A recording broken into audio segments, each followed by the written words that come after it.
Hi పిల్లలు అందరూ ఏం చేస్తున్నారు? మన బ్లాగ్కి స్వాగతం.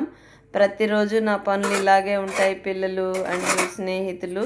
ప్రతిరోజు రొటీన్ పనులు ఏం చేస్తుంటాను అనేది కొందరు అడుగుతుంటారు కదా, రోజంతా ఎలా గడుస్తుందమ్మా అని లైవ్లో పిల్లలు అడుగుతుంటారు, రోజంతా ఏం చేస్తుంటారు. ఇదిగోండి, ఇలాగే చేసే కొద్దీ పనులు ఉండనే ఉంటాయి. ఏదో ఒక పని కంటికి కనిపిస్తూనే ఉంటుంది, అలా చేసుకుంటూ వెళ్ళిపోతూ ఉంటాను ఓపిక ఉన్నంత వరకు. ఇక్కడైతే అన్నీ సర్దుతున్నాను.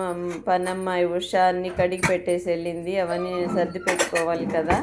నీళ్ళంతా ఒడిగిపోయిన తర్వాత ఎక్కడొక్కడ సర్దేసుకుంటే చూడడానికి కూడా బాగుంటుంది కదా. కొన్ని ఇళ్ళల్లోకి వెళ్ళామనుకోండి, అలా గిన్నెలు అలాగే ఉండిపోతూ ఉంటాయి, ఒక రోజంతా కూడా అలాగే ఉంటాయి, సర్దుకోరు. ఇల్లంతా ఎటు పడితే అటు ఉంటుంది, నాకు అలా నచ్చదు. ఎప్పటికప్పుడు సర్దుకుంటూ ఉంటాను. మరీ ఇంకా చేయలేను అనుకున్నప్పుడు మధ్యాహ్నం వరకు ఉండిపోతాయి అంట్లు. తర్వాత మధ్యాహ్నం నుండి వంట చేసేటప్పుడైనా సర్దేస్తూ ఉంటాను. అయితే ఇది మార్నింగే చేసేస్తున్నాను, ఇవాళ సర్దేశాను. బాటిల్స్కి అన్నిటికీ నీళ్ళు పట్టి పెడుతున్నాను. ఆర్ఓ సిస్టమ్ ఉంది మన ఇంట్లో. నీళ్ళు పట్టి పెట్టామనుకోండి ఫ్రిడ్జ్లో, ఎండాకాలం కదా, ఆ రోజు బంధువులు కానీ ఫ్రెండ్స్ లోకల్గా ఉండేవాళ్ళు కానీ ఎవరు రారు ఇంటికి. లేవు ఫ్రిడ్జ్లో వాటర్ బాటిల్స్ పెట్టలేదంటే ఆ రోజు వచ్చి ఫ్రిడ్జ్లో నీళ్ళు ఇవ్వమ్మ అంటారు. అందుకని ఒక్కొక్క రోజు బద్ధకంగా ఉన్న పట్టి పెట్టేస్తూ ఉంటాను. ఇదిగోండి, ఇక్కడైతే క్యాప్సికమ్ కర్రీ చేద్దామని నేను మొన్న గుత్తొంకాయ కూర చేశాను కదా, అదే మసాలాతో ఈరోజు క్యాప్సికమ్ కర్రీ చేస్తున్నాను, ముద్దకూరలాగా. పోపు దినుసులు వేశాను, అంటే జీలకర్ర ఆవాలు అవన్నీ వేసి ఇవి క్యాప్సికమ్ వేశాను.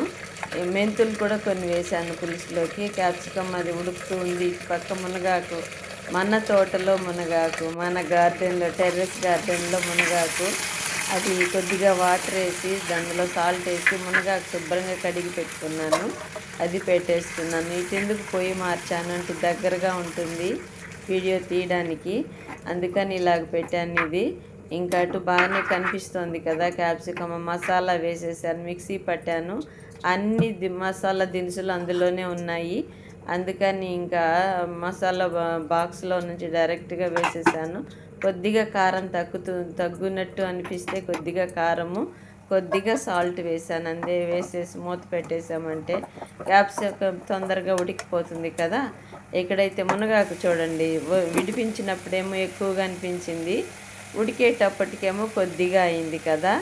ఇక్కడైతే వాటర్తో ఉడికించాను. దాని తర్వాత ఒక 2 స్పూన్లు ఆయిల్ వేసాను. అదిగోండి, ఆయిల్ వేసామనుకోండి అలాగ మాడు వాసన రాదు, పొడి పొడిగా ఉంటుంది ఆకుకూర, అంటే మునగాకు. ఇలాగే చేస్తూ ఉంటాను నేను. ఒక్కొక్కసారి పచ్చిశనగపప్పు పోపులో వేసి ఆయిల్లోనే వేస్తాను. ఒక్కొక్క రకంగా ఒక్కొక్కసారి ట్రై చేయొచ్చు. ఇదైతే మునగాకు ఉడికిపోయింది, లేత ఆకు కదా, త్వరగా ఉడికిపోయింది పిల్లలు. దాని తర్వాత వేరుశనగకాయ పప్పులు, అలాగే కారం అంటే ఎండుమిర్చి కలిపి మిక్సీ పట్టాను, అది వేసేస్తున్నాను. అది వేసేసిన తర్వాత స్టవ్ కట్టేయడమే. మునగాకు ఫ్రై అయితే రెడీ అయిపోయింది. మీలో ఎంతమందికి మునగాకు ఫ్రై అంటే ఇష్టము నాకు తప్పకుండా లైక్ చేయండి, కామెంట్ చేయండి, షేర్ చేయండి, సబ్స్క్రైబ్ చేయండి. ఇదిగోండి, కర్రీ అయితే ఇలా తయారైంది. ఈ సెగకి మట్టి మూకుడు కదా ఇది, స్టవ్ కట్టేసామంటే ఈ సెగకి రెడీ అయిపోతుంది. తప్పకుండా హై పాయింట్స్ కూడా ఇవ్వండి.